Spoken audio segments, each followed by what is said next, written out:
Avec le taux de chômage, sans diplôme, vous aurez beaucoup de difficultés à trouver un travail. C'est vrai pour la majorité des cas. À l'exception près de quelques cerveaux brillants, vous en faites peut-être partie. Albert Einstein, l'homme dont le nom équivaut maintenant à génie, qui a publié plus de 300 articles scientifiques, l'homme qui est venu avec la théorie de la relativité et l'homme qui a gagné un prix Nobel, était en fait un sécheur. Selon sa biographie, il n'aimait pas beaucoup l'école, même s'il adorait apprendre, et a fini par abandonner le lycée. Il a tout de même essayé d'entrer à l'école polytechnique fédérale de Zurich, mais sans le bac. Il a dû passer des examens d'admission, auxquels il a échoué la première fois. Cependant, il obtient de justesse son diplôme en 1900. Steve Jobs, Bill Gates et Mark Zuckerberg font partie de ces penseurs du XXe siècle, mais peut-être que l'esprit technologique le plus influent du siècle passé a bien été Steve Jobs, le cofondateur d'Apple. Il a contribué à introduire de nombreux produits révolutionnaires. Il a bien été à l'université Reeds de Portland, où il a étudié les sciences, la littérature et la poésie.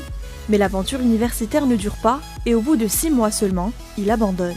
William Shakespeare, grâce à Roméo et Juliette, William Shakespeare est l'un des écrivains les plus célèbres.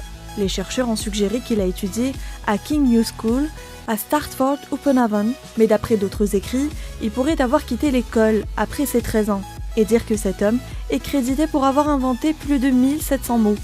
Henry Ford, dans l'histoire américaine, il incarne à merveille la notion de l'homme autodidacte. Pourtant, l'un des créateurs de l'industrie automobile a eu une éducation très limitée.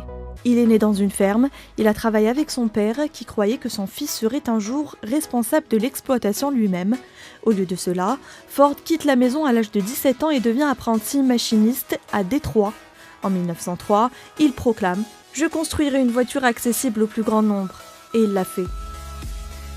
Pendant la course à l'espace des années 1950-1960, un homme est apparu comme la tentative américaine de battre les soviétiques. Cet homme est John Glenn. Héros de guerre, il est l'un des plus célèbres astronautes dans l'histoire. Glenn a suivi des cours au Muskingum College où il a étudié les sciences.